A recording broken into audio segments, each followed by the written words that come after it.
on today's episode of the Realfoodology podcast. I need to do other things in addition to the good lifestyle and diet choices. Hello, friends. Welcome back to another episode of the Realfoodology podcast. I am your host, Courtney Swan, and today's guest is Dr. Gregory Kelly. He is the VP of Product Development at Qualia Life. He's also a naturopathic physician, and he's the author of the book Shapeshift. I'm a huge fan of Qualia Life supplements. In fact, they're one of the only ones that I actually trust and personally take in my own life, which is why I love bringing him on here and doing a deep dive into their supplements. Qualia has a product called NAD+. So we talk about what NAD is, what is it used for in the body, how it helps with longevity and aging, what are signs and symptoms that you might have declining levels of NAD, what NAD will do for you as far as like how you'll feel in your body. We dive into what makes NAD+ different than other ones on the market. And I was really fascinated by this. And I'm about to go take my NAD+ right now because I haven't taken it yet today. Stay tuned till the very end. We share a code that you can use to order Qualia products for 15% off. We mentioned some other products in there that I really love and that I personally take and use every day. And you can use that code for all of them. So make sure you stay tuned till the very end to get that code. If you could take a moment to rate and review the podcast. I know I say this every week and you're probably tired of it, but if you haven't done it yet, it takes about 2 seconds. It's super easy. Maybe you could get a friend to do it, maybe a family member to do it. It really does help this show. This is how we thrive and we get more listeners. So thank you so much for your support. It really does mean a lot. Thank you so much for listening to the episode. And as always, if you're loving this particular episode, tag me at Realfoodology, also tag at Qualia Life, and I will do my best to repost them. Thank you so much for your support, guys. Greg, thank you so much for coming back on. It's such a pleasure to have you back. It was such a great episode that we did before. And so I'm excited to dive into NAD today. Yeah, I think it's a super interesting area. So I'm excited to share some with you and to our listeners today. Yeah. So, okay. So admittedly for me, NAD is something that I've been hearing about for a while, but we hear about so many different supplements and so many different things to take. And sometimes even for myself, I have a hard time, differentiating between like, okay, what are the things I really need to do versus the things that, maybe just are like trends and they're going to come and pass. But it seems like NAD has some really, really cool research behind it, especially for longevity. So can you explain what NAD is and what it's used for in the body? Yeah. So going back to when I was doing my pre-med and first year of naturopathic school, biochemistry classes would have taught NAD as having two pivotal roles. One is it's needed to kind of carry the energy in food so that at some point mitochondria can turn it into energy. So think of that as one, like NAD, super important to make cellular energy.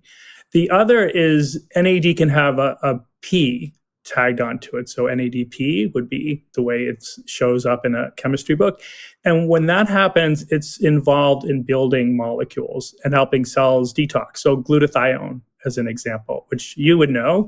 I'm sure many listeners, it's super important molecule inside cells to help them with antioxidant defenses, to detox things from the environment. And in that NADP role, the core NAD molecules is involved in that, like protection and building other molecules.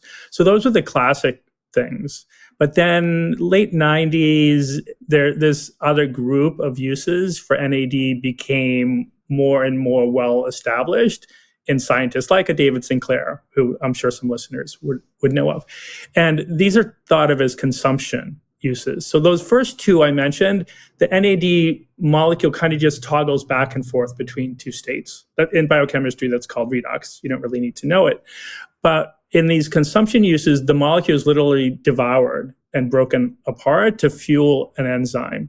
And the enzymes that were found to be dependent on NAD include something called sirtuins. And David Sinclair was the original researcher, or his lab was, on those. And they're involved with a lot to do with cellular stress and presumably longevity.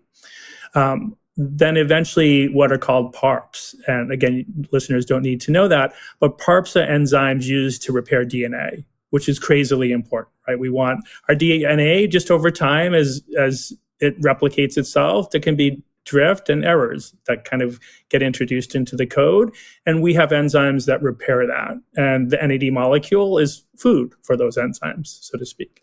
So those two uses, I think, were why by the, say, like 2005 or 6, NAD was starting to show up in scientific studies connected really strongly to longevity. And then I think the really pivotal study was actually David Sinclair's lab in 2013, where when they did something to boost NAD in animals, they found those animals live longer and were way healthier. So all of a sudden there was this direct link to, oh, maybe we should do things to fuel the pipeline, so to speak, so that our bodies can maintain more youthful levels of NAD through the aging process. And maybe we won't get all the benefits those animals had, but we will get some of them. So that is kind of the big picture journey. But for listeners, just to reiterate, like NAD is crucial for making energy, for helping cells protect themselves and build molecules, and then to fuel different things that cells rely on to keep themselves healthy, no matter what the stress is or damage to DNA. Okay, that's fascinating. So you mentioned energy a couple times. So my brain always just goes straight to mitochondria. So my assumption would be that NAD is having an effect on our mitochondria. Is that true? Yeah. So NAD, there'd be a lot of that molecule actually stored inside our mitochondria, and some outside the mitochondria as well. But yeah, the core. So ultimately, what mitochondria do is they convert the stored hydrogens and which are electrons in food into cellular energy, or ATP. And NAD is what carries most of those hydrogens. So the NAD plus becomes NADH. It basically accepts that, and then that H is what powers the mitochondria, the hydrogen. Okay, amazing. And so when people take NAD, will they feel a remarkable difference in their energy, or is it more just something that is subtle that they would notice? I would use the idea of more subtle. It's not like a stimulant. So it's not caffeine, like you're going to have, right? Yeah. Okay. But it's super common that people, I know taking Qualia NAD Plus as an example, the number one thing I hear from people is a sense of feeling more energy, but more maybe in that vitality or not fatigued sense than like that, jittery energy type of caffeinated or stimulant effect. Okay, that's amazing. I love that word vitality so much because it just gives this picture of what I think more of like is lifespan. Because, so many people are talking about longevity in the sense of like, for example, I hear the Dave Aspreys of the world say like, I'm going to live to 150. And then I see, the contrarian people saying, well, I don't want to be here for 150 years. Like I would rather not have to live that long. But this is where I come into the conversation of, lifespan, which I think is so important that not enough people are talking about, is the quality of life while you're here. And my assumption would be that NAD would really help with that, like you said, vitality, so that while you're here on Earth, like no matter what phase of life you're in, you're going to have the energy to show up for the things that you want to do and have clarity to, show up the best for the work that you do, et cetera. Like it's all about having that vitality for life so that you can show up for things that you want to and need to in life. Yeah, absolutely. I don't know who introduced it, but I've seen the idea once in a while of something called six span. And the general idea is that's the time towards the end of our life. And for some people, maybe not even close to the end. It could be many, many years before that we have some degree of, disability or chronic issue that's impacting us severely enough that we don't actually get to live our life to our fullest. And one of the interesting things is that number of years in the six span category has been increasing fairly dramatically, and especially in women. In the latest study I saw in the US, I want to say over the last 10 to 15 years, six span has increased by 2 years in women. So, and on average, somewhere more than a third of, our years after age 60 are spent in a six span kind of state for the average Americans. Certainly not, I hope for most of your listeners. Yeah.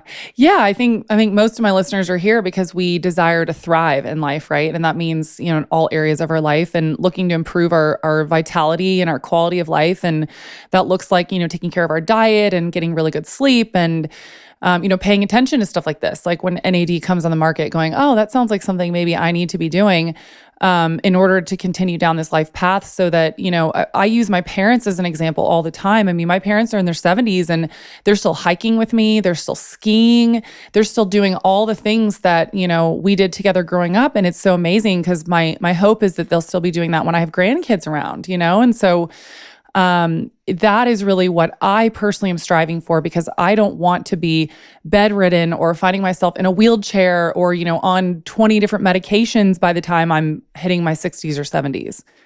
Absolutely. I'm all on board with you there.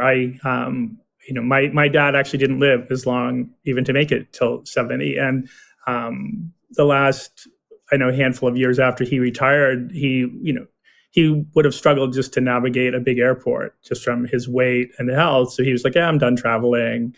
I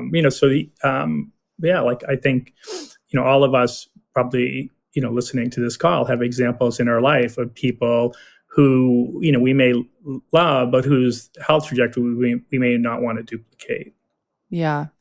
Yeah. And, Western traditional medicine has told us, oh, that's just aging. That's just what happens. You just age and all these things decline.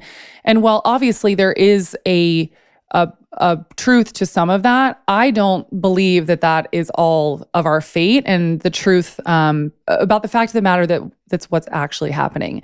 And I don't think that we're, taking care of our diets and our lifestyles in the way that we should be. And so this is why personally I was super excited to do this episode, because NAD just really intrigues me and I don't know much about it. And so I wanted to learn about all the ins and outs of it and how I can thrive, into my 70s and 80s.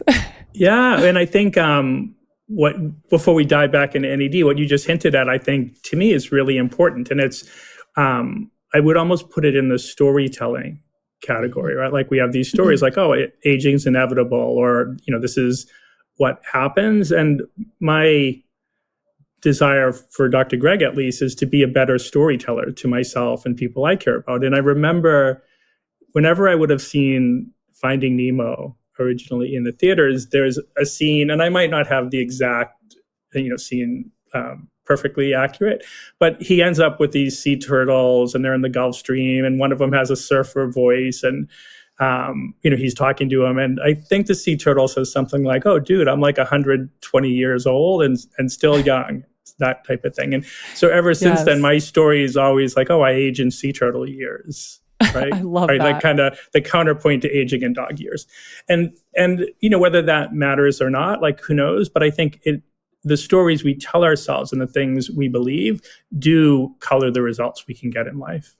Absolutely. I completely agree. I think there's so many different factors to longevity and higher quality of life. And I think just one of them is diet and obviously taking care of your health, but there's so many other things, your mindset and all of that. Okay. Yeah. So, sorry, what were you going to say? Something? I was going to say, let's just dive back into NAD. So another reason, as it became more connected to longevity, and just for listeners, NAD is not something you could just go into like your doctor's office or like a LabCorp request and say, oh, like run my NAD levels.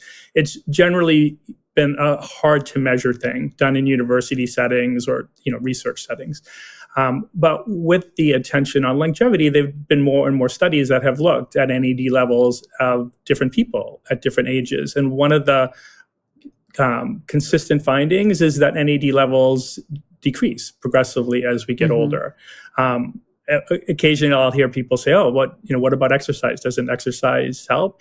And the answer is like, yes and no, right? So one study I thought was super interesting was they compared NAD levels in red blood cells among sprinters, older long distance runners, and then sedentary people. And the sprinters had the best levels on average. The long distance runners, the next best, sedentary, not so great. So exercise was clearly playing a role. And that said, all of these were still progressively declining.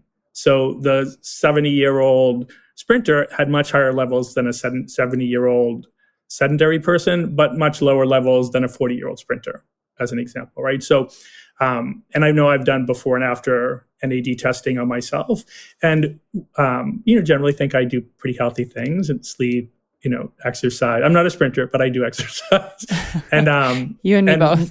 And my levels on their own, without doing something like Qualia NAD, I can't keep in an optimal range just through good lifestyle. And for listeners, I'm in my early 60s, so that I'm working against time, right? So if I want my levels to be more like, a younger Greg's would be, then I need to do other things in addition to the good lifestyle and diet choices. Okay, yeah, I mean that's a really good reminder. Well, because as with most of these things, we do know that NAD declines over time. And why is that? Is it just in a natural progression that happens while we age? Yeah, it's not diet, right? So my diet, I'm probably getting as many things that would help my cells build it at this point in my life as I was 30 years ago, because my diet really hasn't changed that much. So it's really more about one, like is the cell's ability to make it degraded a little bit? And the answer is probably yes. Another big reason is those consumption uses that I mentioned.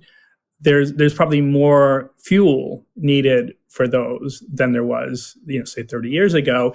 So because of that, the NAD molecules that my cells are making are just getting broken apart, quicker, right? So there's just more demand.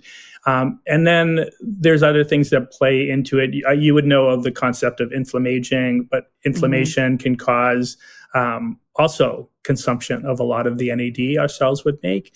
And then we talked about zombie cells, you and I, in the past too, right? And zombie cells, so senescent cells would be the accurate name for them scientifically, can consume a lot of NAD. Like they can be voracious consumers of it. And so they're using more than their fair share of the resources, so to speak. And we build up more, in general, zombie cells as we age as well. So you have all these different factors playing in that make it really hard for our cells to stay, well filled with the NAD molecule as we get older.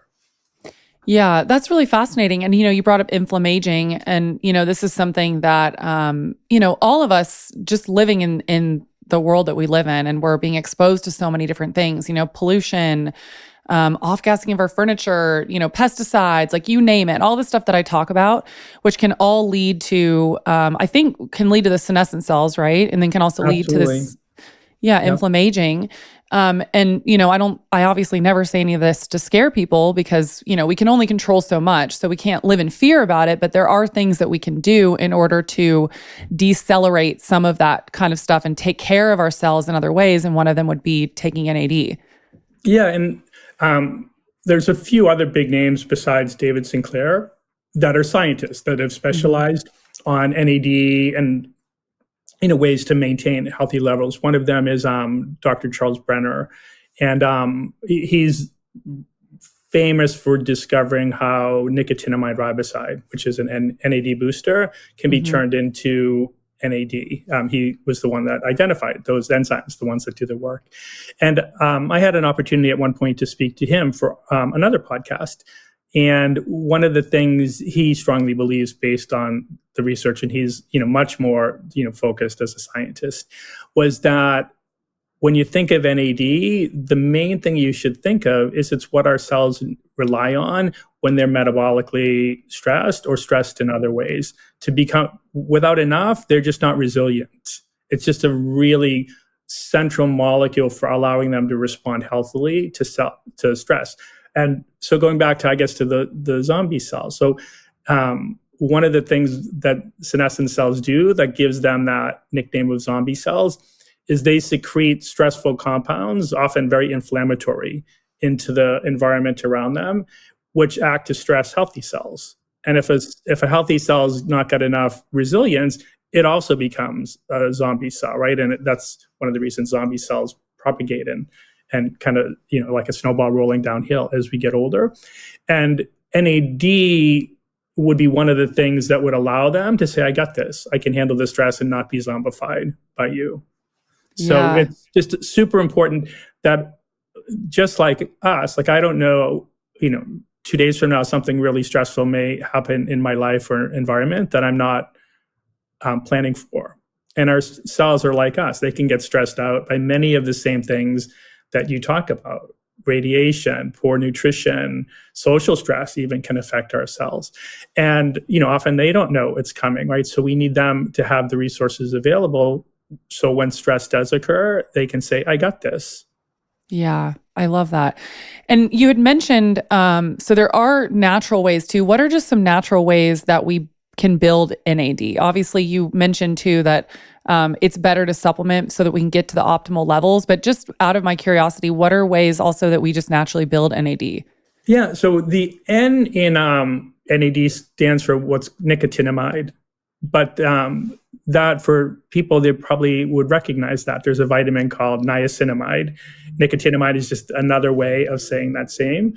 Niacin, which is the flushing B3, also can be made into the N, right? So those two, what I think of as the classic forms of vitamin B3 are the old ways, but they can help for sure build the NAD molecule. The amino acid tryptophan, believe it or not, it goes through like 11 different steps, but it can be made into the N molecule eventually. Interesting. And Tryptophan is connected to so many different things. The more I learn, it's so interesting. Like I know it's a precursor to HTP, right? Yep. There's so many. Yeah, there's the tryptophan is a funny one. I hear about it a lot, actually. There's a couple different routes tryptophan can go, and most tryptophan we consume goes into that 11-step pathway. It's called, but then a whole bunch of different things can be made off of that. But the end point can also be making the N, so we can make NAD. It also can fuel another pathway that goes into the HTP, serotonin, melatonin. You like shunted in that direction. And the other interesting thing about tryptophan is that we don't really get large amounts in our diet.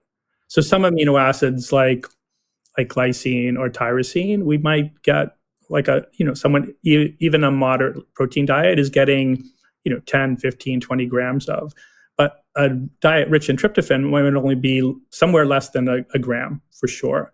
So it's also an interesting amino acid in that we don't have to supplement a lot to really make a big impact on it, where to move the needle on something like glycine, we might need to take grams of it, as an example. But yeah, you're right. It's a really interesting thing because it plays into mood and sleep and inflammaging and NAD and all kinds of other things. Yeah, it's really fascinating. So I want to ask you about NAD and fertility and if there's any connection there. I'm personally, my listeners know that I'm on what I'm calling my year of like a fertility journey because I'm really hoping to be pregnant by the end of this year. And again, my assumption is because this is repairing DNA, it helps with energy levels, it helps with mitochondria, that it would help with fertility. And is there any sort of connection there? Off the top of my head, I don't have any studies that come to mind, but I know it has been looked at for things. And it's one of the things is that reproduction takes a lot of energy, like cellular energy, right? ATP. And those cells often, can almost age prematurely because of stress and other things. So, I don't want to make up science, but I'm pretty sure I've seen things in the past. These would be animal studies where maintaining more optimal levels of NAD has been connected to fertility. I'm not aware of any human studies, though, that have looked at that. Yeah, that makes sense. I mean, I guess just in general, like I said, and this is just me and my personal just lens and assumption is that if it's helping repair DNA and it helps with ATP production and, is in those pathways helping with the mitochondria, my assumption would be that it would have a positive effect at the very least on your eggs and your cells. Yeah, and I think it would also play into, so one of the things, there's a framework, the hallmarks of aging, that, mitochondria and inflammaging and gut dysbiosis and telomere shortening and senescent cells are all kind of woven into that. And NAD is connected to most of those hallmarks. So, and the reason it is because when we don't have enough of it, then cellular function acts in an older way. And with like reproductive cells, they often are really voracious energy dependent cells. And so they tend to suffer, just like our brain does, more than some other cells because they're so reliant on ATP, as an example. That makes sense. Hopefully we'll be seeing more studies on this moving forward as we've started slowly in science, making the connections and realizing that we can't just silo out every little, different mechanism in the body and also silo out different body parts because, we're realizing it's all connected.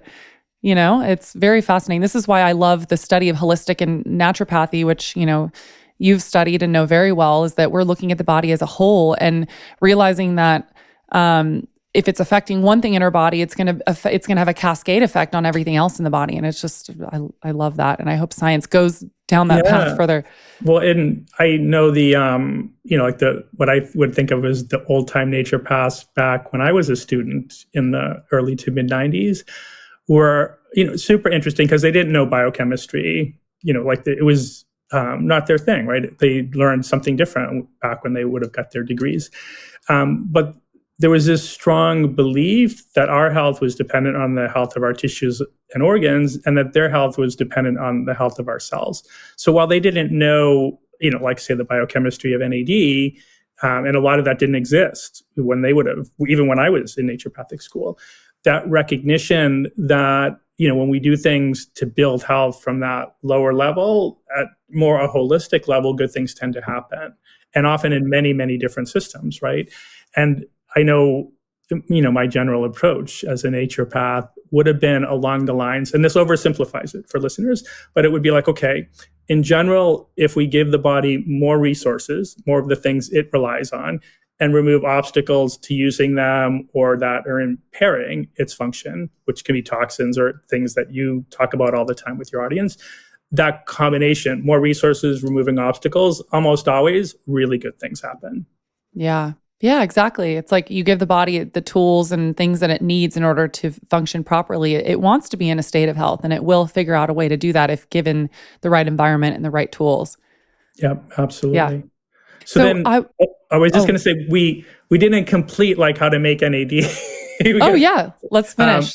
So there's the old B3s, the tryptophan, but then there's these newer compounds that appear to be more efficient in allowing our cells. So one of those is nicotinamide riboside, which I mentioned connected to Dr. Brenner. And another one is NMN, which is more connected to David Sinclair. And those are one step or more closer to the final NAD molecule than the older B3s. They probably also have different impact in the gut microbiome than those older ones. So, and it does look like certain tissues in our body have preferences. So some tissues, the kidney, as an example, I think actually has a preference to using the flushing niacin to make NAD. Other tissues, maybe a different one. So, in general, I know when that's the case, when cells can use a lot of different things to do something, I like to give them all those different things and then let them figure out how to use them. So, I know at Qualia, we would take the approach that's applying a blend of these different ways to build it would be our preferred way of doing it. Okay, and you helped recently formulate the Qualia NAD Plus. Can you tell us about that? What makes it so innovative? Yeah, so Qualia NAD Plus uses Niagen, which is the clinically studied form of nicotinamide riboside, both of the old types of B3 as well, for that portfolio reason I mentioned. And then we combine it with a bunch of things that help those molecules progress through their pathways to get and be made into NAD, because cellular work always uses enzymes. So enzymes are the workhorses. And so if we would take NR as an example, it still has to go through 2 enzyme steps before it can be made into NAD. And flushing niacin, it's 3, niacinamide, the non-flushing, it's 2. And every single one of those enzymes uses ATP, every single one. So NAD is super important to make ATP, but ATP is crazily important to make it NAD molecules. And so much of the rest of what we add in are cofactors like the full B complex, magnesium, that are critical in allowing our cells to both make and use ATP.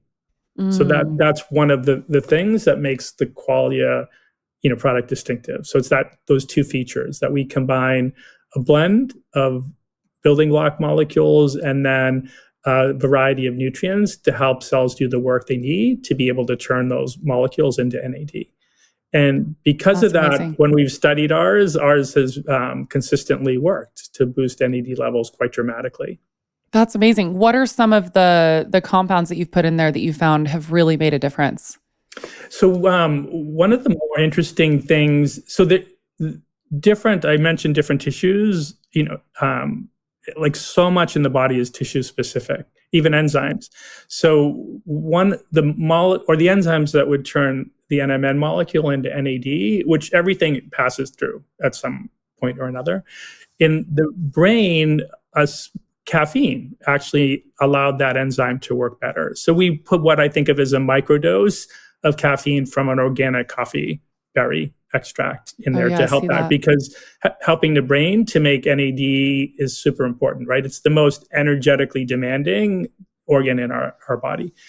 We have a small amount of resveratrol because resveratrol also helps with the recycling of the breakdown products, the consumption byproducts, like returning those into NAD. Magnesium, I know, magnesium, most people think, oh, I love magnesium, it's super important. But one of the things that I'm always surprised I never hear when people talk about magnesium is that it's really a mitochondrial mineral, first and foremost. A lot of it's stored in mitochondria, and it's because it's needed to make ATP, but it's also always needed for ATP to be active. So whenever, listeners, whenever you hear ATP, always think ATP magnesium, because it's that complex that allows ATP to do its work. Awesome. Okay. And then we put 20 to 25% of the other B vitamins, because all the other Bs, the whole complex, not just B3 or the NRs, are important in converting food ultimately into ATP. So the two focus points of the Qualia NAD Plus are building NAD, but also building the ATP so that you can build NAD. I love that. And that's super fascinating and makes amazing. It makes great sense. So I'm curious from the lens of the B vitamins. So I think a lot of my listeners can relate to this too. So I have the MTHFR gene. So I have to be super careful about the sourcing of the Bs that I take because of my undermethylating that's happening. Would these forms of vitamin B, like the B12, for example, be okay for somebody that has MTHFR?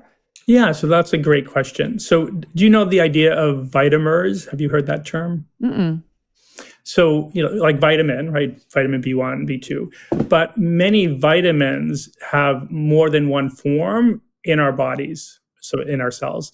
And so when that's the case, they're called vitamers, these different forms, right? So B12, as an example, exists as methylcobalamin and also adenosylcobalamin. Like those two forms would be what are ultimately used in enzymes in our body. Folates have a bunch of vitamin forms, including a methylated form, a form before the methylated form, and others. And foods, not all foods, but many, definitely all animal foods would contain all the vitamins. Plants, not always. Like plants, so like even B3 would have niacin, the fleshing vitamin form, niacinamide, the non-fleshing, nicotinamide riboside, and like these are all different forms that would have that vitamin activity. So vitamins. And yeast, as it turns out, would contain all of the vitamin forms as well. So in the Qualia product, we actually use an activated yeast to supply the B vitamins. And the way labeling requires, we have to label what was fed to the yeast, but we don't get to label what they produced. So it will show folic acid on the supplement packs on the product, but that yeast extract would actually contain the whole family of folates.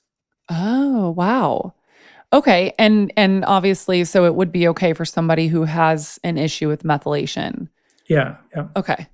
Oh, that's so fascinating. Because I was wondering about that because, I'm actually looking at the label right now and I can see all this like from culture.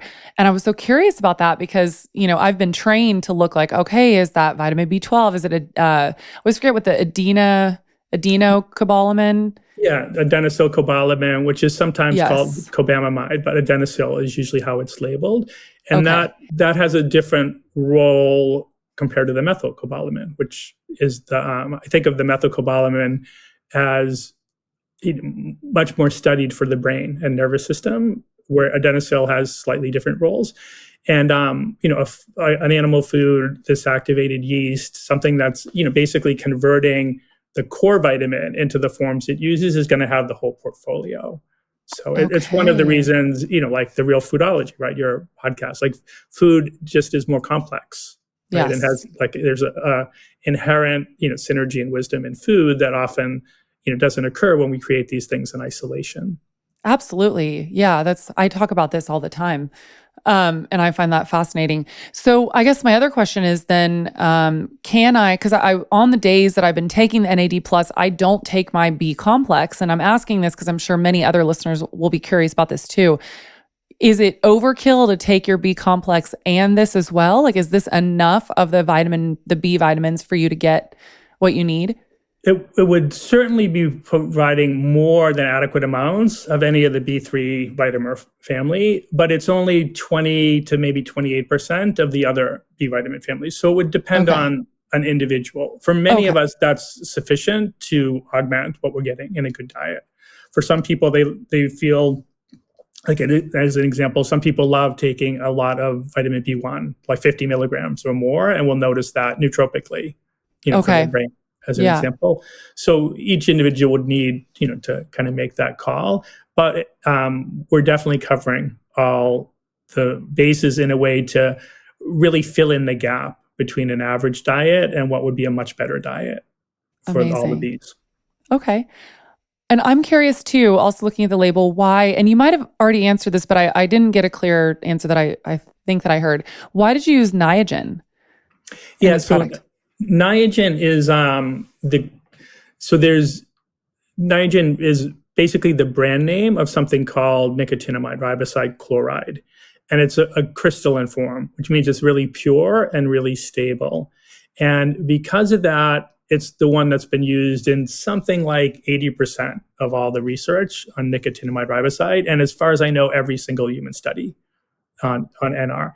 And it's a really expensive form of nicotinamide riboside because it's patented and has been so intensively studied. And because we wanted to make the best product possible, we decided that we wanted to use that and partner with the supplier.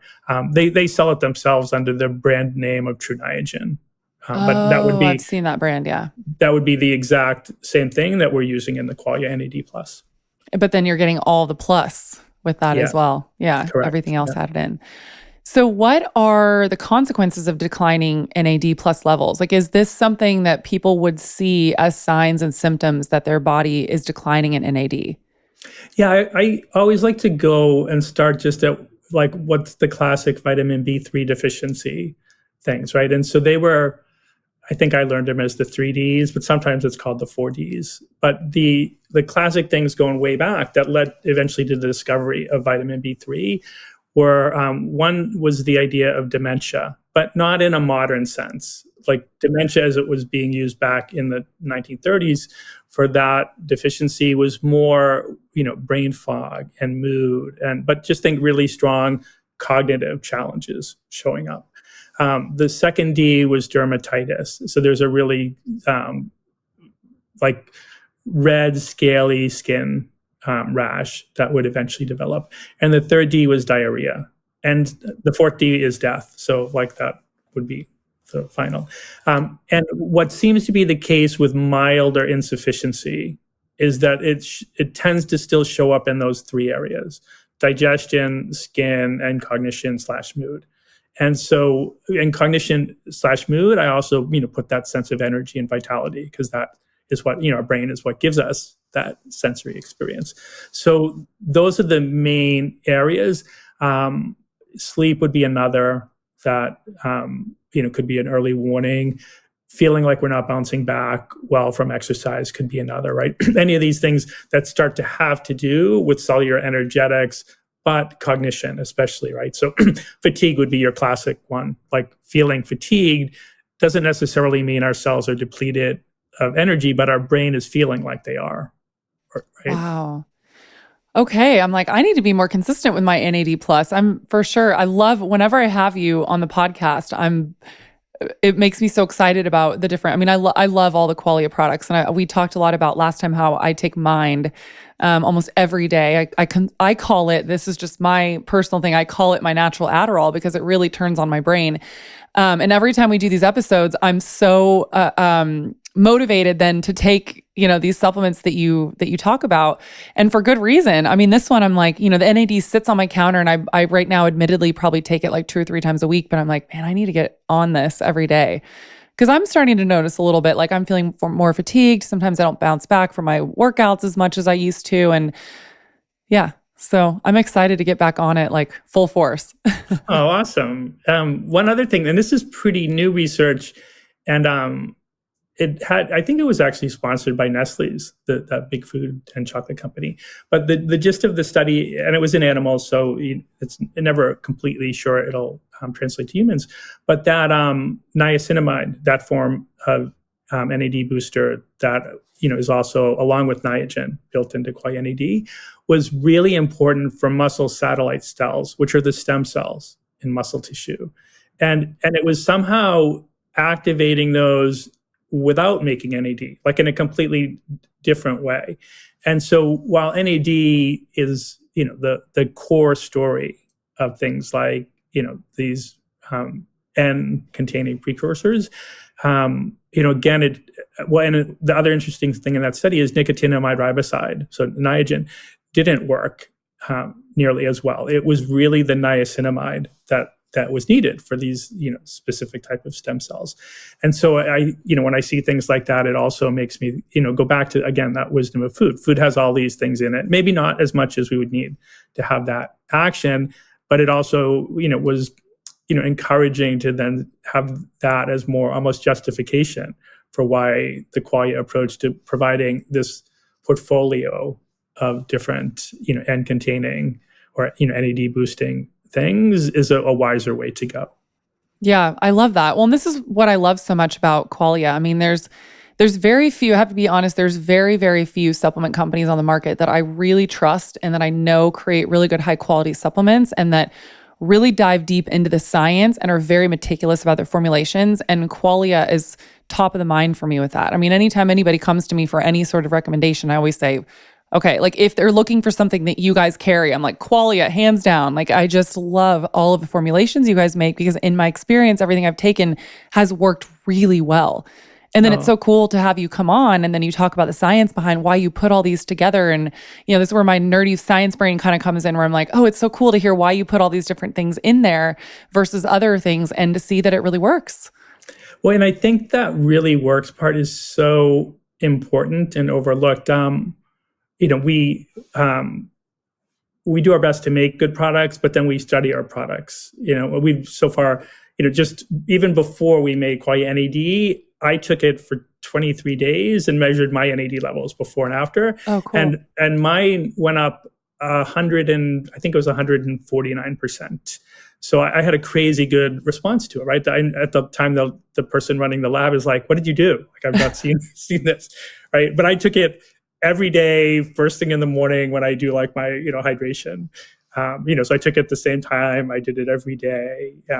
Is that important to do as well? Should you take it every morning first thing?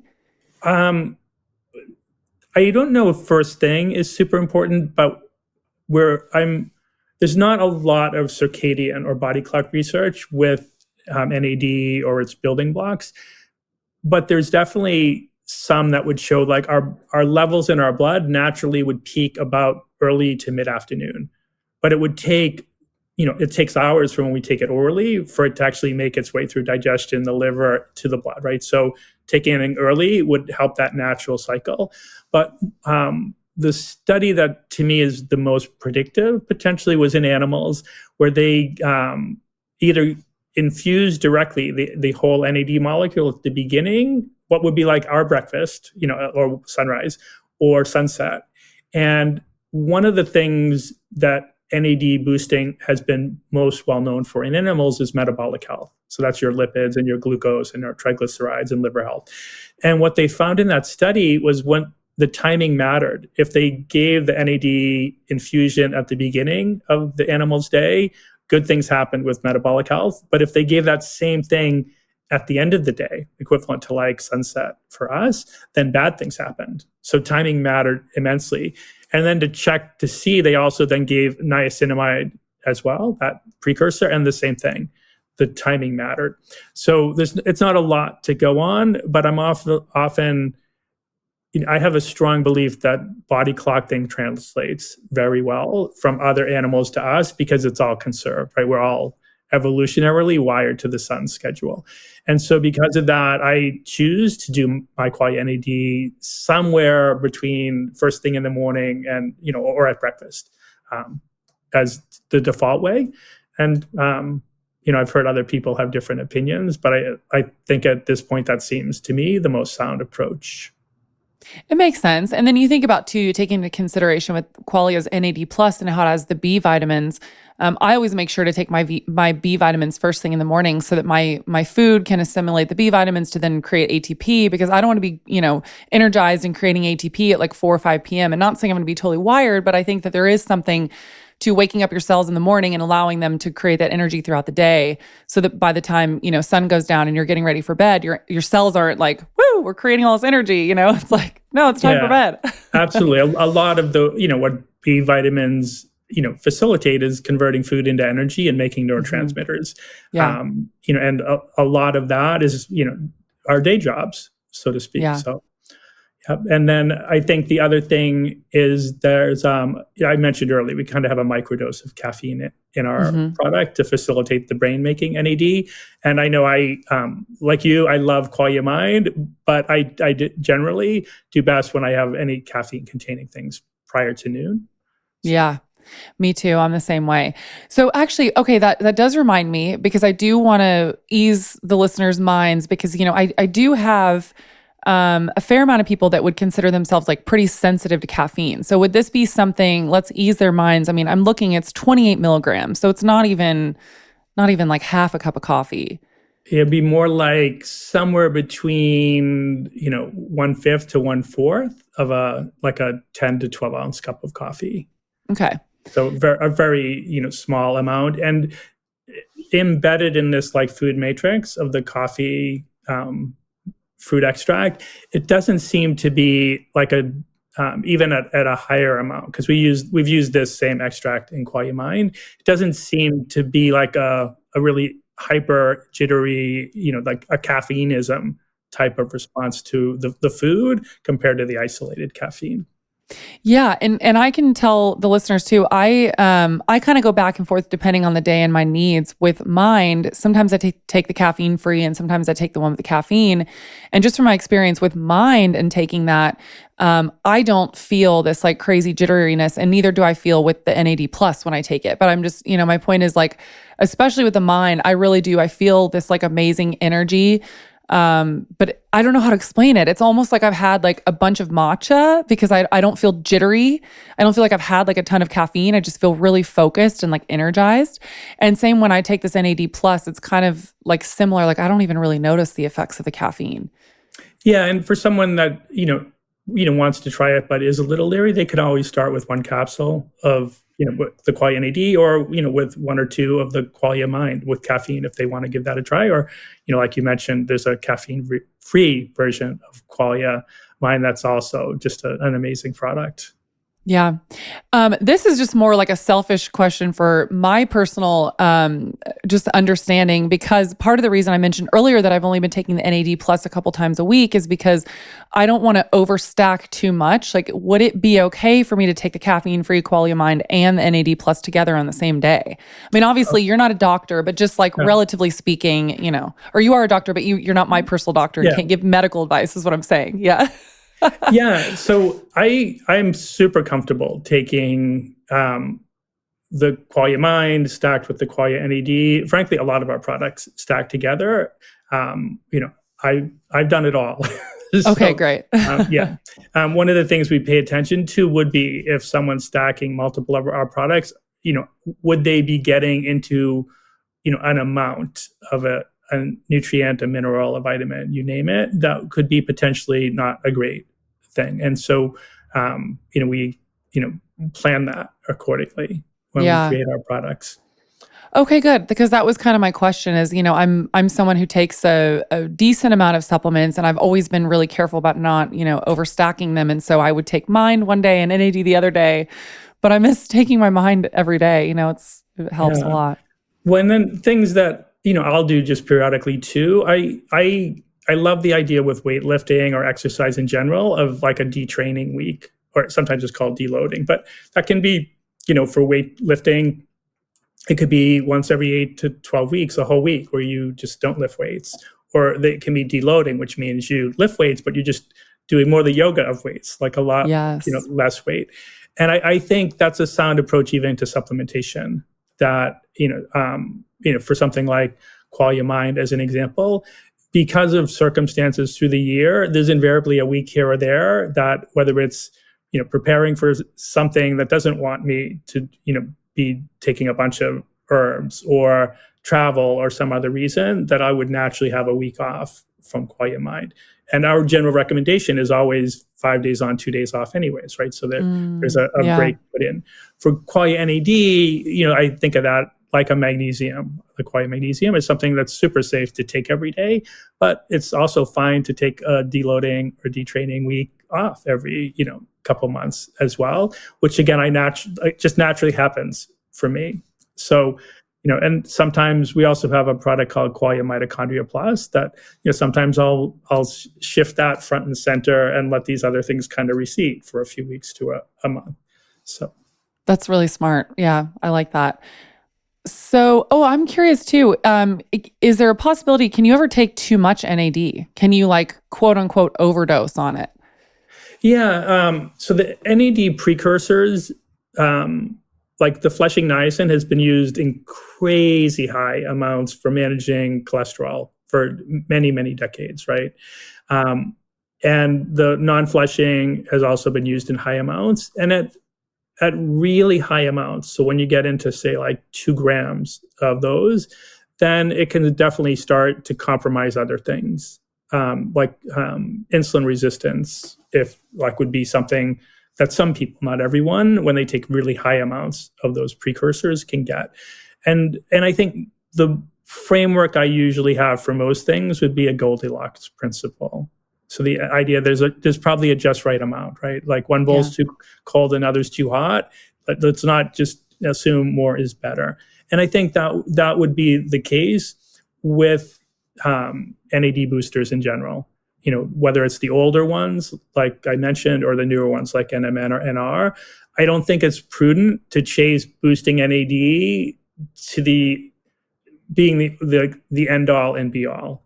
And one of the things, I mentioned we've done 2 studies. What the original lab we used is called Ginfinity. They make finger stick kits to do it. And they've done enough testing that they have a sense of, okay, this is an optimal level, but they also have a too high level that they've identified.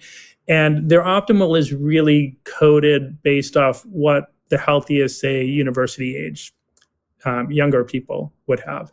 But then there's, like suboptimal and, they have other levels. And mine is an example, taking the Qualia NAD Plus moved me squarely into their optimal range. Oh, and wow. it was the same with the other initial people that I had do the N of 1 testing with me before we measured it. So with the amount that's applied in Qualia NAD, I'm really comfortable that we help move people over time into that just right zone without the concern of too much. Okay. And is that something where just taken consistently, you don't have to worry about it compounding and then all of a sudden you have really high levels of NAD? Does it kind of balance itself out? I'm having a hard time asking a question, but do you know what I'm saying? Where you don't have to worry about it compounding essentially? Yeah. Okay. Well, and what can happen for sure,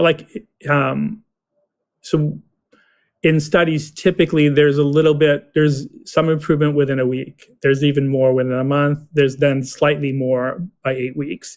And so it tends to ramp and then level off over time. So I know with the amount we use, that wouldn't be a concern. But if someone said, Qualia NAD is great, instead of doing their suggested dose, I'll just do 4 or 5 times that much, then maybe you start to get into that too much and that you are building, too much. And you had mentioned, your methylation status. One of the ways that our body uses to get rid of excesses of any of the N-containing things, so when the niacinamide or NAD molecule gets consumed and broken down, niacinamide is a leftover piece always. No matter what we built it with originally, the leftover, when it's consumed to repair DNA, as an example, is niacinamide. And the way our body gets rid of excess niacinamide, like more than it thinks it needs, is putting methyl groups on it so that it can be eliminated, right? So if we take crazy high amounts of these things, it could really tax our methylation status, which, as you appropriately pointed out, some people have genetic sluggishness through the methylation pathways. Yeah. Okay. Well, that's good to know. That's fascinating.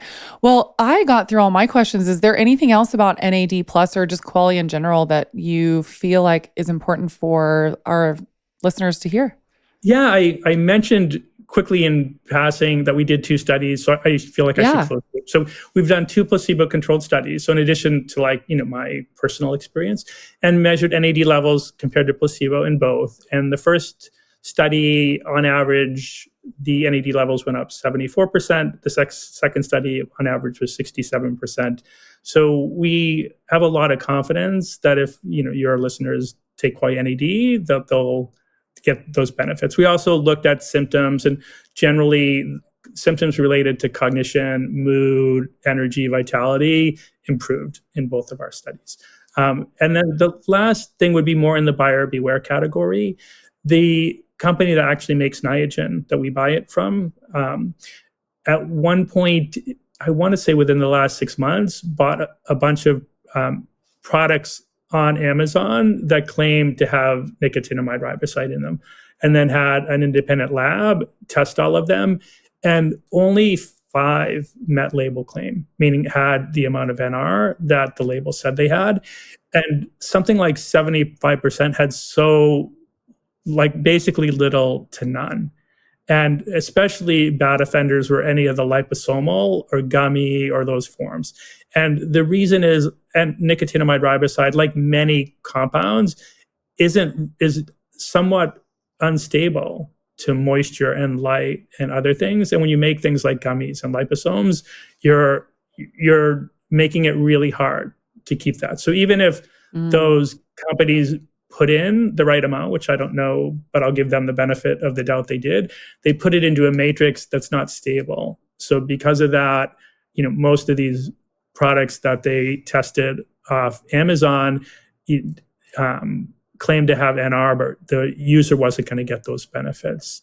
So I think it's super important for listeners, whether it's Qualia, NAD plus, or another product to boost NAD. It's important to know, one, that that compound that you're relying on to build NAD is actually in the product, and even better when a company like Qualia has done studies and shown our product actually does what we built it to do, which is increase the amount of this in your tissues, and then give you actual benefits like more energy. Yeah. Yeah. It's a great point. It's an overall great point that you brought up too. And I periodically love to just, remind my listeners that personally, I won't buy any supplements off Amazon unless if I know that the company itself is selling that on Amazon, because I just don't. There's so many scammers and fraudulent supplement companies that are selling on Amazon, and there's really no way to check. There's no checks and balances. And so you could be buying a supplement that you think is something, and it could be something else that they just put the label on there from the brand.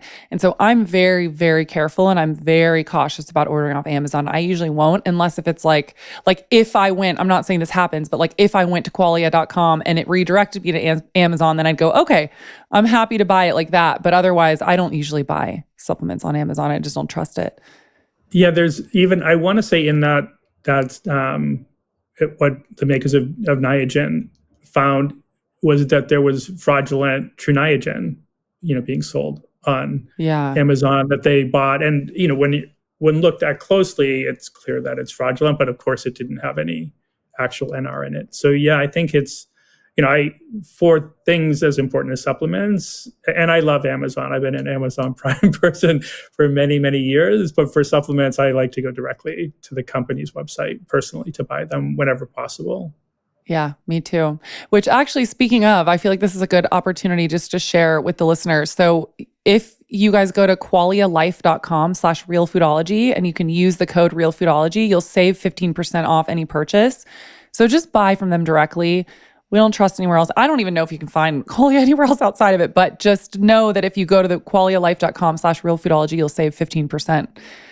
And this has been an amazing episode. If you want to just share with the listeners where they can find you and where they can find Qualia. Yeah, so we're at qualialife.com. I periodically host our or some guests for our Collective Insights podcast. Often I cherry pick people that are neuroscience backgrounds or sometimes longevity, but love that. And then, Instagram is probably the best place to just, follow Qualia. We do a lot of education on that channel. We also do, really long form blogs periodically on our website. I as Qualia NAD as an example of Qualia Mind, if you really wanted to go in the weeds about those products, there's long blogs on our website where I explain each ingredient in it and why, I think the ingredient was a fit and why we even chose the amount to include that we did. So, we do our best to be really transparent with our audience. So again, qualialife.com or just following us on Instagram would be what I'd recommend. Yeah. And if you're interested in, we talked about mind and we also talked about those zombie cells, senescent cells. I actually did another episode with Greg and you can just look it up under Realfoodology and you can go back and listen to those. And we go into depth more about those, which I thought was really fascinating. And I'm a huge fan of your Senolytic product. I'm a huge fan of Mind. Like I said, I take that almost every day. The company's not claiming this. I'm personally claiming this, that I call it my natural Adderall because I have lower BDNF levels and it really helps with my focus and my concentration. I've never found anything like it. And I basically shout it from the rooftops because I love this product so much. So if you guys are interested, I think that the code will also work for those products too. Absolutely will, yeah. Okay, great. Yeah, so definitely check those out and check out all their amazing products. Qualia is just, in my mind, like top of the game when it comes to supplements. And I'm so grateful that you guys are doing the work that you're doing and providing such amazing supplements for people. Thank you. And thank you to all you listeners for joining me today. Yeah, thank you so much, Greg. Thank you so much for listening to the Realfoodology podcast. This is a Wellness Loud production produced by Drake Peterson and mixed by Mike Fry.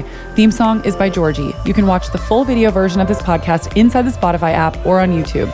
As always, you can leave us a voicemail by clicking the link in our bio. And if you like this episode, please rate and review on your podcast app. For more shows by my team, go to wellnessloud.com. See you next time. The content of this show is for educational and informational purposes only. It is not a substitute for individual medical and mental health advice and doesn't constitute a provider-patient relationship. I am a nutritionist, but I am not your nutritionist. As always, talk to your doctor or your health team first.